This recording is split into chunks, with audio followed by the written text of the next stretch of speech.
Welcome to the Intrinsically Ordered Podcast, where we're sharing stories from people who are Catholic or ex-Catholic, somewhere in between, and queer. And today we're joined by Andrew, who has a background in the Catholic movement, discerned with a number of groups, and is now in the Anglican Church to talk about homophobia in the church, the ordination process, and everything in between. Welcome to the show, Andrew. Thank you so much for having me. Yeah, I'm excited to be here. Well, we can kind of just hop right into, were you raised Catholic or converted at an early age? Tell us a little bit about your background. Yeah, absolutely. So I was raised Catholic. I have 4 brothers and 4 sisters, so it was a big Catholic family. Yeah, Italian on my dad's side and Irish on my mom's side. So Catholicism was in my DNA. But I grew up going to St. Joseph's Catholic Church in Camillus, New York. And I was pretty nominally Catholic until I was about 16, when I started going to a youth group at Holy Family Church in Syracuse. And that was pretty transformative for me, actually. It was there that I started to actually embrace my faith and learn what it meant to be Catholic. And yeah, but at the same time, I also was struggling with my sexual orientation and how to come to terms with that as a good Catholic. So was that a life teen type of parish, or what? What was the conservative liberal type parish? Yeah, it was pretty conservative. It was a life teen parish. It was back in 2007, so I'm dating myself. I'm almost 34. Right when Life Teen was coming, because how old is Life Teen? Like, probably like 20, 30 years. Yeah, but it was part of the Life Teen movement. And what they normally do is they'll take a trip to the Steubenville Youth Conference once a year. And then they'll base their whole ministry around that mountaintop experience. It drew you. What do you think drew you into kind of that youth group, Life Teen type movement, kind of taking root in your life? Yeah, I think that, Catholicism pretty much owned this town in Syracuse. The Jesuits came as Iroquois missionaries to the Iroquois, and they founded Lemoyne College, which is named after a Jesuit. And in Syracuse, across from City Hall, is the Catholic Cathedral. So Catholicism is pretty powerful in central New York, especially in Onondaga County in Syracuse, New York. There's a lot of people from European countries, European immigrants have settled here. So I remember I went to a public high school, but almost everybody was Catholic. So it's almost like growing up in Utah, where everybody's Mormon, all you know is Mormonism. But I think that I did experience a sense of belonging, for sure. And I think that it gave me something to believe in. It gave me a good group of friends, meaning to my life. And I think it was answering the questions that I had at that point in my life. Because I think young people will definitely have this great desire for wanting to know what the purpose of life is and for meaning and if God is real. So it was a pretty intense life teen program. We were accused of being a cult a couple times, but yeah. But it was a pretty good experience for the most part. For your sexuality, was that something you sort of always had a feeling about, or was it something that you discovered around the same time that you joined this youth group? Yeah, I think at the time I thought I was bisexual because I had a couple of girlfriends. I had a girlfriend for 2 years in high school, and then I dated this other girl for a couple of years, and we actually ended up going to the same college. So I think I was still figuring out what my sexual orientation was, and it was very confusing because I had romantic feelings for her. So I identify as gay, but I definitely at one point in my life I might have identified as bisexual. But I think that there was a lot of shame there, and it was I remember we'd have conversations about like if politicians were for or against same-sex marriage, or before same-sex marriage was legalized. It was during like the early Obama years. So it was a different type of America. And I think that even in high school, you couldn't really be openly gay. I think that, like, there were a handful of students who were, and I admired their bravery. It would be hard to picture me being mature enough to be myself in high school. But I think I missed out. But there was still even homophobia within Life Teen. Like we had this really feminine member of Life Teen, and I remember the priest, he got up and he was upset that he was promoting Life Teen. He wanted like the football team in Life Teen. It was very bizarre. But he's also like a mastermind and being a missionary and drawing people in. So I think he's just trying to get the popular kids. So how did you kind of reconcile your faith and sexuality? Were you going down the Jason Everett type of rabbit hole, listening to all of the I'm same-sex attracted but not gay type of influencers? Was it something you just ignored? Like, how did you kind of square the two? Yeah, for sure. I laugh when you mentioned Jason Everett because I went to Franciscan, and I've heard Jason talk in person. He was in Conquer You Love. I was a Fisher of Men. If that means anything to First Steubenville campus culture. But I think I was trying to go down that path to chase celibacy. I think when you look at the examination of conscience, even in those early days, there's all these like really personal questions, and even like you'd have to confess if you acted on your same-sex attraction. Like it was, I think the Life Teen movement is pretty conservative. And even at like Steubenville youth conferences, sometimes they would always have to do like some kind of talk where it was about the church's teaching on homosexuality. And one time I saw Jason Everett get a standing ovation after saying some really hateful stuff for about 45 minutes. But yeah, I mean, I've had some of the same professors as Jason. But I think that's what I thought that God wanted. I thought God wanted me to be chaste and celibate, or to never act on my same-sex attraction because it was disordered, right? Like, yeah. So when I was, God. Mm-hmm. And so you go to Steubenville. You're studying theology. Does your view of your sexuality and your faith change over time? Are you kind of smooth sailing, like you're able to square the two away? I'm same-sex attracted, but not acting on it, or did that kind of get to you over those years spent in Catholicism? Yeah, I think it got to me because, I think when I was a senior in high school, it was just becoming increasingly obvious that I was same-sex attracted, to use the Catholic terminology. And I went and I told the priest that I was gay. It wasn't that I had acted upon it. Then he told me that he was gay, and he gave me conversion therapy books. And he told me that there was a priest in Syracuse who did conversion therapy, and he was seeing him.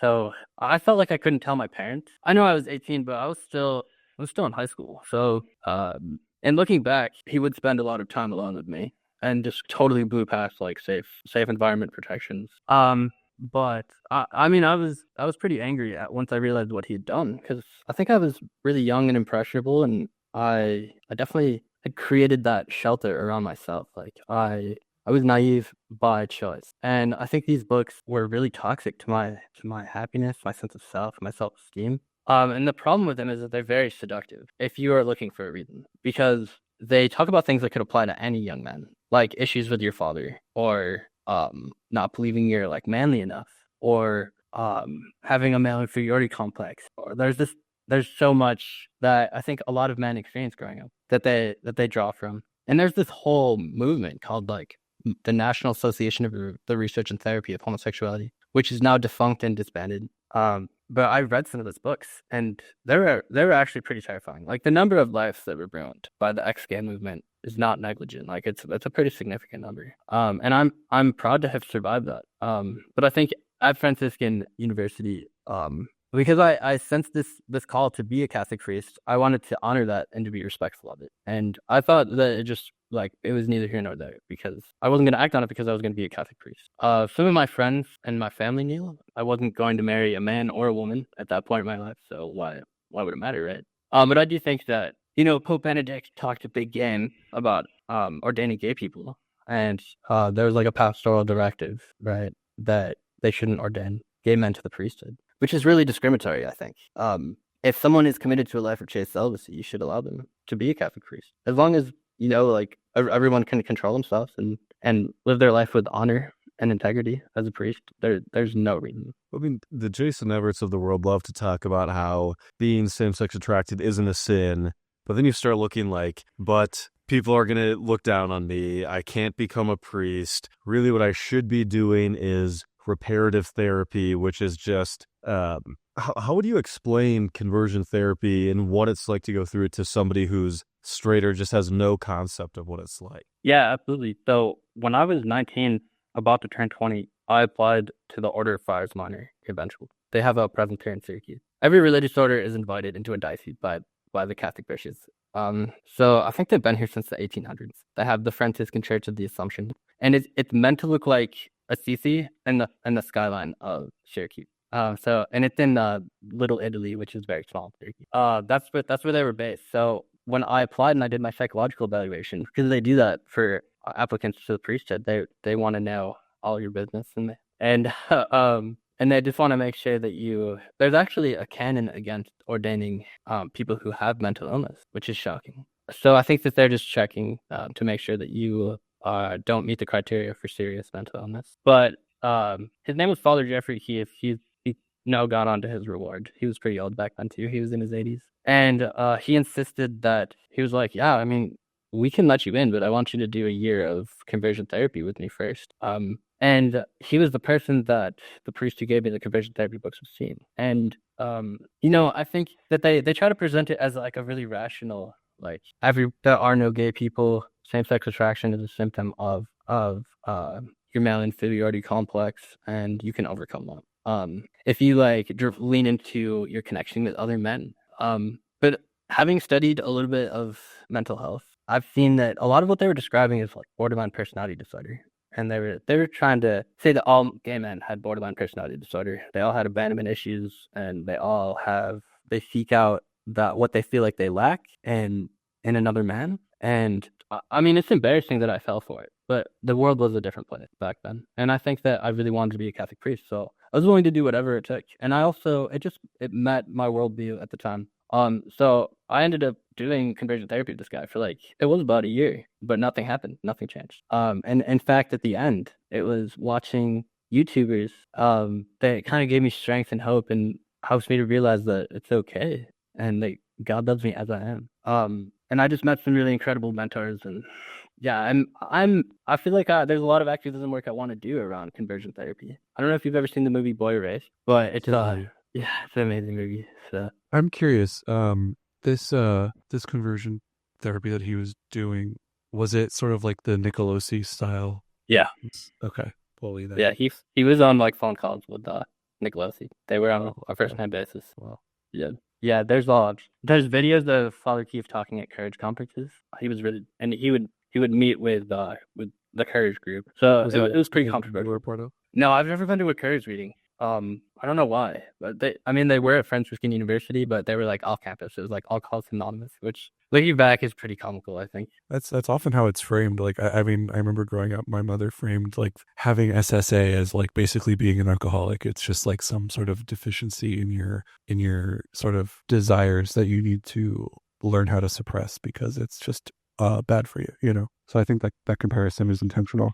Always be a liability if you're same-sex attracted, because then you're friends, and then you need a group like Courage, and for those listening, it's basically an AA style of meeting for people within the church who experience same-sex attraction but don't want to act on it. That's sort of like an accountability group mixed with alcoholics. You only join a group like that because if you think something is wrong with yourself, because it's always going to be a liability. If the church's teaching is true, you're always at risk of sinning. You'll never be fully human. You'll never be in full communion with God. It's just, it's so hard to explain to straight people, even who are Catholic, what it's like. Because I struggle with sin too. And you're that's just such a different thing to say, oh, you struggle with being angry versus go to basically AA for this orientation that you have for the rest of your life and have it shamed into that you just weren't a good enough kid, you weren't a good enough child, your parents really just hated you the whole time, everything in your life, and you can't escape it either. I'm curious, when you finished that year with the priest, was he still prepared to admit you to the order, or was it something you weren't interested in by the end of it? I wasn't really interested in the end of it. I think my eyes had been opened. But I went on to study with the Roman Catholic Diocese of Syracuse. I was a seminarian with the Roman Catholic Diocese of Syracuse, and I was at St. Mary's in Baltimore, which is actually known as the Pink Palace. Because there was a problem with seminarians hooking up there at one point, and they had to clean it all up. So it was the homophobia was turned up way higher at St. Mary's. I don't know if you've ever seen it, but it's this French palace in Baltimore. It's ridiculous. But that's what most Catholic seminaries look like. Yeah, but I think that conversion therapy wasn't helpful. I think it made me more conflicted. It made me more angry. And I think that the Catholic Church focuses on natural philosophy a lot, on whatever is natural is good, which that's called the naturalistic fallacy. There's a big problem with thinking whatever is natural is good, because it's almost like they're saying that you can intuit God's plan by God's design. But I think that it is fallacious to say that whatever is natural is good. And I think that you can be a good Christian and you can be a good person and you can have a rich and meaningful life and be LGBTQ plus for sure. And When being natural isn't, natural is defined whatever they say is natural. Like, natural isn't what occurs in nature, because we know that since the dawn of time, humans have been queer in various capacities. Same thing with animals. But, like, that's not natural. What we really mean by natural is, like, whatever we can define as natural according to the Summa. Like, natural isn't actually an operative term. It's just a ploy at the end of the day. yeah, for sure. I think that sometimes the Catholic Church draws really heavily on the theology of Thomas Aquinas without being critical of it or aware that it's coming from the scholastic era, which was a long time ago. And I think that there needs to be more aggiornamento. There needs to be more updating, right? Like that's what the Catholic Church talked about Vatican II, that they needed an aggiornamento. I think there needs to be more updating for sure. It's interesting to look at just the stuff that they did update, what they focused on, and then even that little bit, how much backlash there was to it and still is. Yeah. I feel like Francis made no one happy. Where he wasn't blessing a same-sex marriage, but at the same time he's blessing same-sex couples that just got married. So I think he upset the conservatives and the liberals. Some people thought he went too far. Some people thought it wasn't far enough. And he said a lot about homosexuality during his papacy. Some good, some bad. And he said that recently he used the F slur behind closed doors to Roman bishops, to Italian bishops. He said that he pretty much used the F slur and said that they shouldn't be priests. And this is 2024. And so you're studying for the diocese after having gone through conversion therapy. What did your path look like from studying for the diocese and eventually leaving? Yeah, so I was with the Roman Catholic Diocese for 3 months. And, it is hard to talk about, but I was victimized there by another student. And I withdrew because I was really upset because I blamed myself. And the other person stayed, and they made him a priest. He's still a priest. Was this something you were aware of at the time or afterwards? Oh, yeah. They know. They paid me out $20,000 in therapy. And I've gotten apologies from bishops that they refuse to remove this person. Wow. So many people think that the abuse crisis is done and you're like an institution that's covered stuff up for forever. Like they're only doing what they're required to not be prosecuted by the local authorities. They haven't actually changed and they're not taking accountability. They're just covering their legal butts and moving on with things. That's my impression of what's happening. Yeah, they definitely just throw money at people to try and make it go away. If you've ever watched the movie Spotlight, it's about like how the Boston Globe uncovered the sex scandal in the Catholic Church. And I think that the Catholic Church 100% betrayed me in that moment. I was the one who was victimized, but they slut-shamed me. They made it to be like it was my fault that it happened. Yeah, so it was really sad. It took me a couple of years to get over it for sure. But I just worked like secular jobs for a couple of years, and then I worked as a Catholic youth minister for a year because I still felt God was calling me to something, to be a priest, to ministry. And I think when we look at the life of Jesus, there is often like Jesus fell 3 times, right? Or there's often like these obstacles in the lives of the saints or tragic stories. And I think that you can draw closer to Jesus in your suffering. Like Jesus is there and on the cross, like when we suffer, and he knows what it's like. So I think after when I was a Catholic youth minister, it was understood that I couldn't talk about it and that I could not be dating. And then if enough people found out, that I would be fired. That's what the pastor told me. And the youth minister that I was working with, she went part-time and she was going. She was like taking care of her parents they had some health issues. But she when she found out that I was gay, she tried to get rid of me.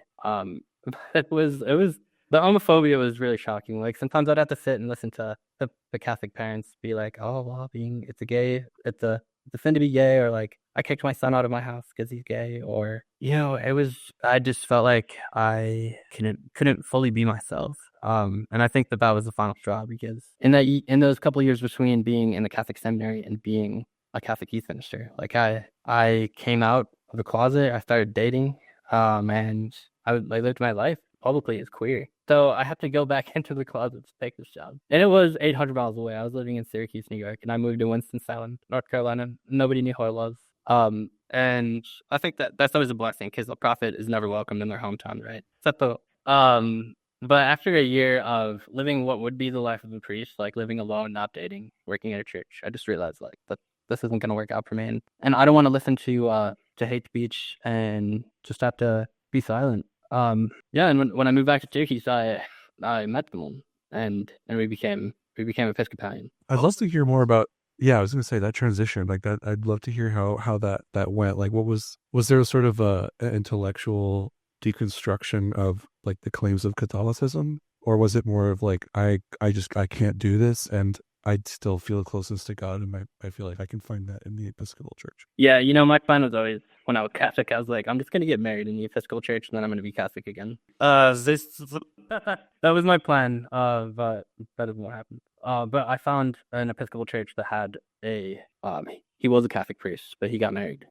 He's a really incredible man, super bright. He's got 2 doctorates. He's amazing. And I think that he definitely made this space. It was in Marcellus, New York, which is just like this really small town outside of Syracuse. It's like 20 minutes outside of Syracuse. A lot of New York State is rural, except for like Buffalo, Rochester, Syracuse, Albany, New York State, New York City. So, but deconstructing, I think, from Catholicism to Anglicanism, it was a challenge. I had to listen to like quite a bit of YouTube videos to be like, can I swallow Anglicanism? And it was hard, but I eventually went to seminary. I went to Seminary, which is a seminary of the Episcopal Church. So I got my Master's of Divinity, which was kind of like my happy ending. And me and Ethan, we got married and we moved to North Carolina. But unfortunately, I experienced a lot of homophobia in North Carolina. If you haven't noticed, it's turned quite red in the last couple elections, and you can tell that there's a Republican MAGA majority. And I did have issues living in North Carolina, which was part of why I moved back to New York. But unfortunately, when I moved back to New York, me and my husband got a divorce. So, and I do blame some of what I experienced down south, some of the homophobia, for breaking up our marriage. I'm sure they're very happy that we're not married anymore. But yeah, like my journey into and out of the Episcopal Church. I was Episcopalian for about 5 years, but I think that in the Anglican seminary, I knew that Anglicanism was mostly bogus. But that's like there's like rich spiritual practices within Anglicanism, and Anglicanism, like the Anglican Church was Roman Catholic for 1,000 years, so it's part of the heritage of Anglicanism. And I'm grateful to have experienced liberal Protestantism after having been a conservative Catholic, because it's like I've seen the other side of America's religious landscape of being part of like a mainline Protestant church after having been raised Roman Catholic and ministered in the Roman Catholic Church. I'd love to hear more about like the differences that you noticed in that sort of environment, like just sort of how like was there different emphasis on theology versus living out religion? Was there more acceptance? Was there less acceptance? Things like that. Like, I mean, both of us were Catholic until we weren't, and then that's it. So if we don't really have that experience ourselves. Yeah, I wouldn't bother with Anglicanism. I mean, it's a path well traveled, right? There's Catholics become Anglicans, Anglicans become Catholics. I think that some of the differences is that there's female clergy. Like women priests, women bishops, like they don't faze me. I think they're a good thing. And I think that they definitely like draw. I mean, there's room in Catholic theology for sure for women's ordination, which sounds really radical to say. But after having been part of a mainline Protestant church where there's female clergy, you just get used to it. So you're like, I will say, like, the Catholic objections to it never really make much sense to me. They always kind of seem post hoc, like, we don't want women as priests, so what's a good reason we can come up with, Yeah. Right. Yeah. Something that I did notice is that Episcopal female priests are called mother, but women religious are called sister. So it's almost like women get the respect they deserve in some parts of Anglicanism. But I think, in theory, the Episcopal Church, like, they've changed their canon to include the definition of marriages between two people. But I think that the seminaries are pretty far ahead. They're more liberal than the average Episcopalian, the average person who sits in the pews. And even though there's acceptance, I think there's still a lot of hesitance around ordaining a queer person. For sure. I've experienced it, and some of my friends in seminary have experienced it. And sometimes I did encounter some really profound homophobia, even in the Episcopal Church. Because, down south, and this is true about Catholic churches, but down south, the southern dioceses of the Episcopal churches were 100% on the side of the Confederacy. And sometimes you can still tell that there is a history of racism, and there's a history of othering people. So I think sometimes the Episcopal Church is a national church, and I think it just kind of depends on where you are in the country. North Carolina is definitely a much more conservative space, even in an Episcopal church, than you would find in, like Washington State or Colorado. But I'm grateful for having experienced that, because I was able to pray without feeling guilty. Like, I got married in a church, and a Catholic priest did it, which made my mom very happy. I got my Catholic wedding. But it was definitely, there's a pretty cool picture I can share. And I have Jesus like in the background. And I definitely experienced that. Like, I knew that it was sacramental for sure. But my ex-husband we just had very different worldviews, and we had different views on religion. And I think eventually it just became a breaking point, because he was an atheist, but we loved each other. So we were together for 6 years. I think I would love to write a book about the theology of divorce, and divorce as an experience of hell, like hell being cut off from God and from love, like C.S. Lewis's Great Divorce. Like, there's just, I'm gonna make meaning out of my suffering, and hopefully I'm able to help other people. Like, I would love to help people who are queer and who are divorced, or just queer Christians in general. So I think that, it became clear to me that an institutional church probably wasn't going to ordain me. So I just decided to do my own thing, and I've been pastoring a church plant in Syracuse, which is growing slowly but surely. Congratulations. Yeah, thank you so much. Yeah, because I knew that God was calling me to ministry, but I think that God's call for me is just bigger than being a Catholic priest or an Episcopal priest. And I think that I'm hard to control, and the institutions I don't think they would have been able to control me to their satisfaction. So I just had to break off and do my own thing. But it still feels really Catholic. I mean, I think that none of the Protestant reformers wanted to break off and reform, but I think they were left with no choice when they're faced with the corruption of the church, or just the church's refusal on some matters to change.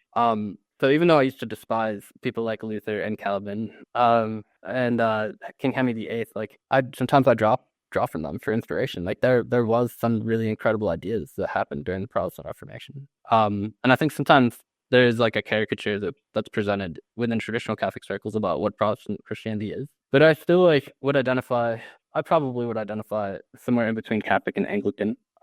Yeah. What do liturgies look like for you guys? If you were to, because I know a lot of church plants that are big in kind of like the evangelical free world, where they can kind of just rent a random school's cafeteria and have their guitars. If you're saying you're somewhere between Anglican and Catholic, what does a church plant actually look like when it comes to the weekend gatherings? Yeah, so it's a pretty small house church right now. And I've been going through like the phases of church planting, of just like trial and error, finding out what works, what doesn't work, or like what's a dead end, what's helpful. And it's become a very queer church, which is amazing. Like, one of my most active members is a trans woman, and it's been amazing watching her fall in love with her faith again and have this space where she can be herself authentically. Like, we would love to write a book about the theology of being trans. That there's like a passion, death, resurrection experience that's linked up in being transgender.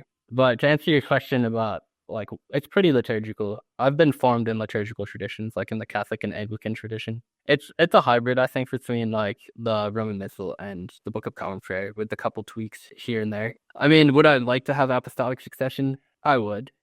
If I can get it, I would love to have it. But I think in the meantime, the Holy Spirit still, when two or more are gathered in Jesus' name, he's present right in our midst. So I think that Jesus becomes present, and sometimes that even feels like sacramentally he becomes present, because I do use the Eucharistic prayer. So yeah, I mean, I sound like a rebel. In some ways I am, but I think that like, it's just aggiornamento. It's updating. It's getting the church to a place where it's healthy, and for people, it's a healthy space for them to be. It's helpful, and we don't exclude. Like, it's a radical welcome. People are welcome at God's table, and they're loved by God for who they are and for who they love and for how they identify. God made them that way. We're fearfully and wonderfully made. Do you mind if I ask, like, I guess maybe a somewhat specific and maybe somewhat difficult question for you? Just as someone who's not Christian anymore, what do you have? How have you developed a sort of like theological inclusion for LGBT people in the church, or is it more just we know that it's better to accept people, so we're going to accept people? Is there sort of have you guys like talked about what the clobber passages in the Bible and stuff, and how those? What do you guys do with all that stuff, I guess, is my question. Yeah, absolutely. I explored a lot of that in my Master's of Divinity in Anglican Seminary. I did a lot of work. I took some classes with like United Church of Christ Seminary. And it was just like a smorgasbord of Protestant Christians. So that we got like all of these ecumenical views on on the Bible. And on Chicago Theological Seminary, they have like one of the classes I took, one of my capstone classes was pastoral care to LGBTQ plus persons. And I did a lot of work, a lot of writing papers on queer theology. I'd love to do a PhD on queer theology. But if you look at some of the clobber passages, if you look at them closely, there are some issues. Like one of them is Leviticus. But that one's pretty easy to dismantle. You just say like, do you eat shellfish? Do you wear clothing made out of more than two materials? Like there's so many things in Leviticus that obviously were just specific to that time period as the Jewish people were wandering in the desert. And also as Christians, like we don't follow the law anymore. So why are we even having a conversation about what is clean and what is unclean? Like what is an abomination and what is not an abomination? There's a lot in Leviticus considered an abomination. So when you look at the other races, like there's some in the New Testament, but I think that sometimes like the word arsenicoitai, like Paul just made up that word. I wrote a paper about like how to deal with Romans, I think it's 120, where they talk about like they gave up their natural desires and they were consumed, with unnatural passions. I mean, we could talk about like the biblical exploration of the clobber passages for a long time. But when you look at it, it's like Paul was writing to the church in Rome, and he was making the Jewish Christians feel really high and mighty. And then he was going to address the Gentile Christian. So he was kind of drawing this caricature picture of like what Jewish Christians thought Gentile Christians were, they were like out of control and they'd go to these temple orgies. So he was trying to make the Jewish Christians feel, he was like building them up to tear them down. Because when you read chapter 2, he starts saying, he starts like tearing into Jewish Christians. So there's plenty of gay affirming, biblical scholarship. I just think that sometimes it's suppressed, or sometimes people don't bother to read it unless they have a psychological reason to. If you were talking to somebody who used to be in your shoes of kind of coming out of Catholicism, embracing their queer identity, but are probably taking a path more like I went down, or Colin and I went down, of leaving religion entirely, like what would you say to somebody in that position of what continuing to stay religious might bring them, or keeping in touch with their spirituality? What would you say to somebody who's like considering or reevaluating if they want to stay religious or not? Yeah, for sure. I think, once it became clear I probably wasn't going to be an Episcopal priest, I was focusing on healthcare chaplaincy. So healthcare chaplaincy is very interfaith, and it's I have a real passion for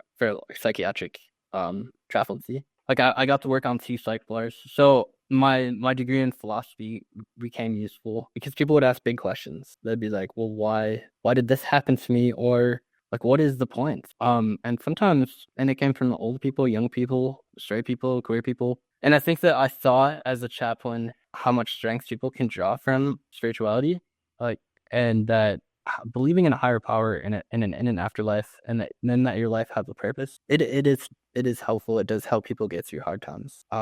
So much so that people pay. They'll pay an interfaith hospital chaplain to talk to people. So sometimes I would have conversations with people who are humanists or atheists, and we would just talk about other things that they drew meaning from, like their sense of connection with others, their family, their friends, their pets. But I think that in our baptism we are like called and chosen by God, and I think that when you have a call, it never goes away. You can ignore it like Jonah, and you can run from it, but I think we are religious by nature.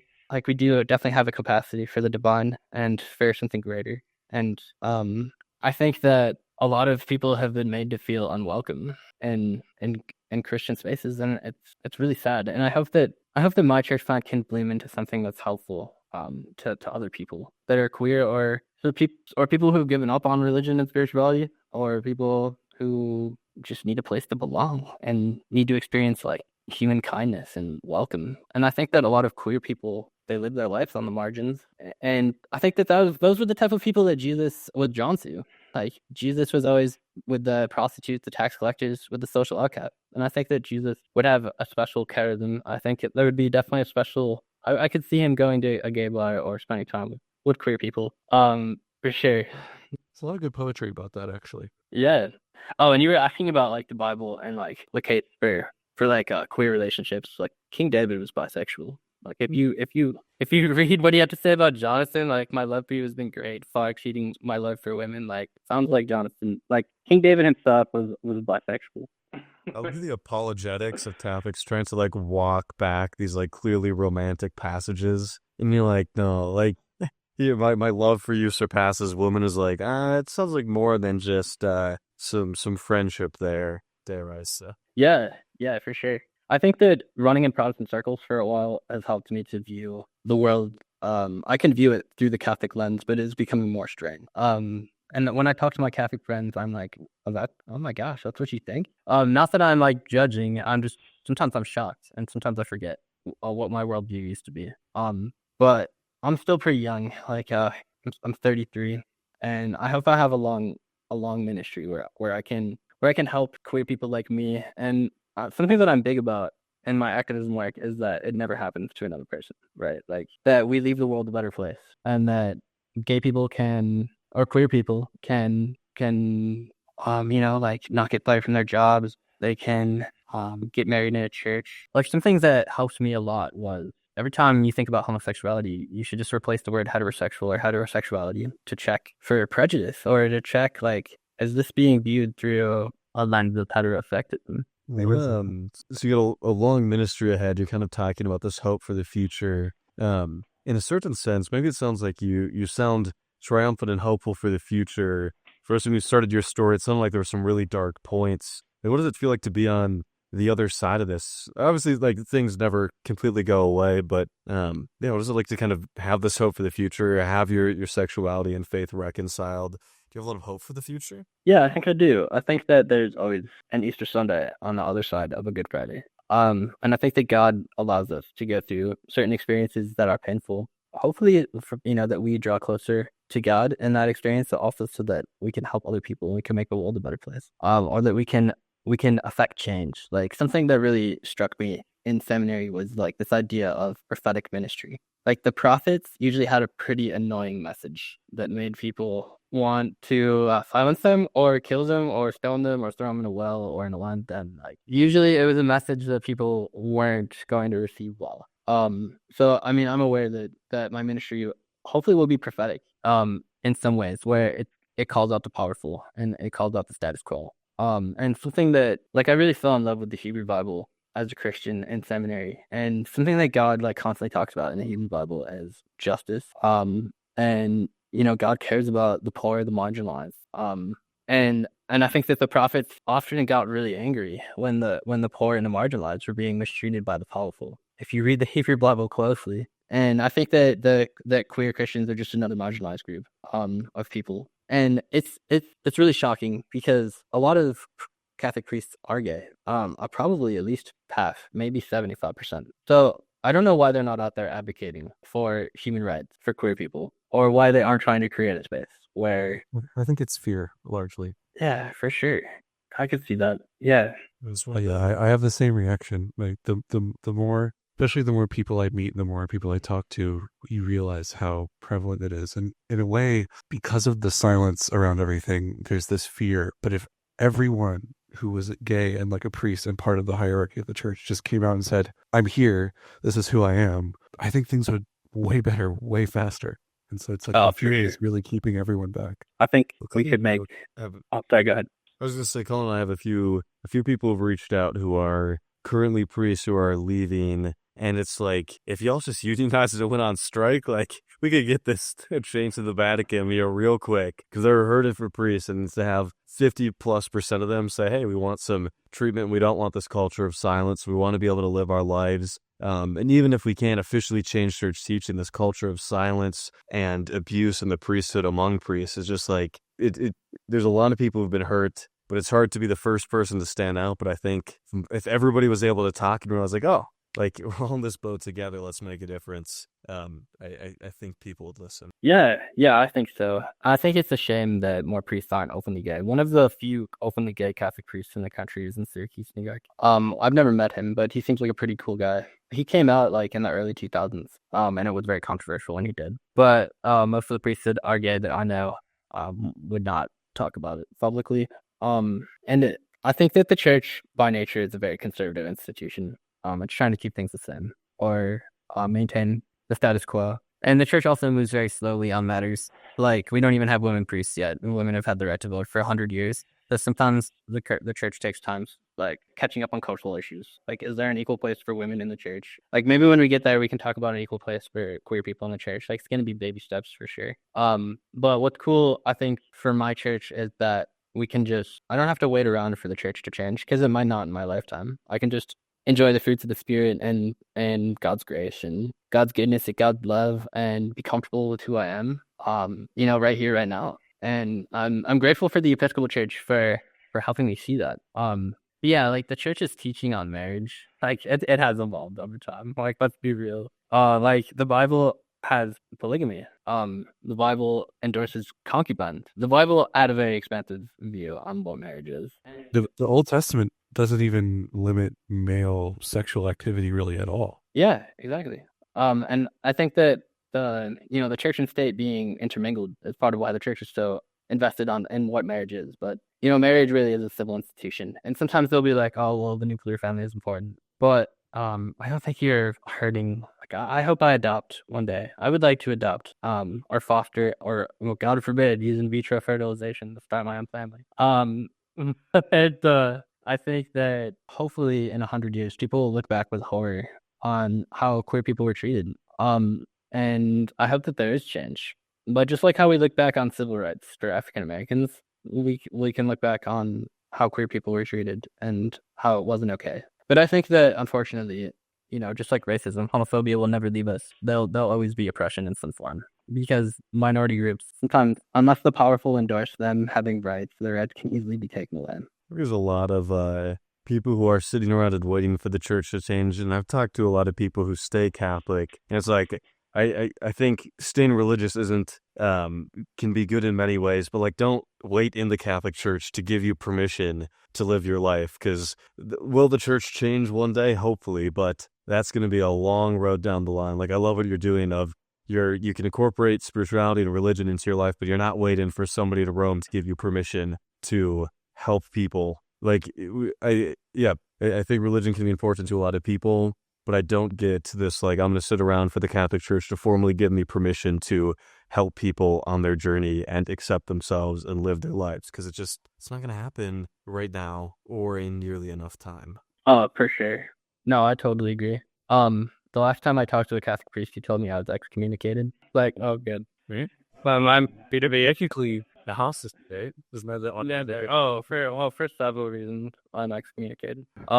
But I don't think I'm gonna go to hell, and I feel close to Jesus, and I'm I would love to be, something that you said in one of your videos was about like how you wanted to be a Catholic saint, and I still think you could be a queer Catholic saint. And something that Jason Everett talked about in one of his homosexuality videos is about Mother Teresa and saying Friends of Jesus, right, and saying we need a gay saint, right? Yeah, we do, Jason, and they're in our midst already. They're among us.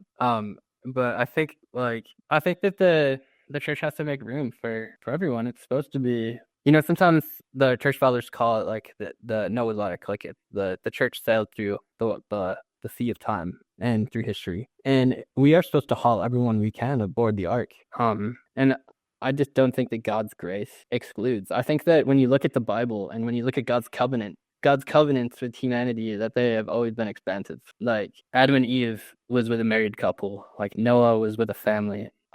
Moses was with a tribe. Like, David was with a nation. Jesus is with a kingdom. Like, I think David was the kingdom. And then Jesus is to the whole world, right? So I think that some things that they had to figure out in the New Testament was like this idea of Jewish Christians and Gentile Christians. and how they were like separate missionaries to each group. But the church is always then trying to find some way to like exclude others. Unfortunately, I think it's human nature to become tribal. And I think I understand my little church plan to be like a tiny offshoot off of the great family tree that is Christianity. And that it's just part of the Christian story. And I think it incorporates some of the Protestant criticisms of Catholicism. Even though I think that Vatican II did a great job at addressing those and the Council of Trent. But yeah.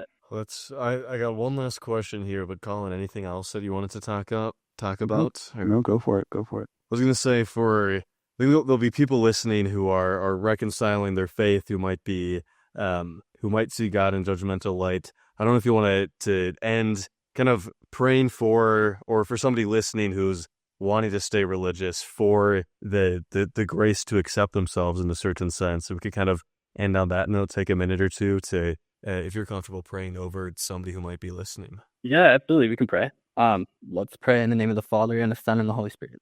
God, thank you for this opportunity to be on this podcast. And I just ask that you bless anyone who's listening, that you open their hearts to your love, help them to know that they're fearfully and wonderfully made, and that they belong, and that if they draw near to you, that you will draw near to them, and that they will find where they can be with you and it feels safe, and that there'll be a space where they can live out their faith in a way that is healthy and helpful, and that they can be holy and they can be queer, and that God is drawn to those on the margins.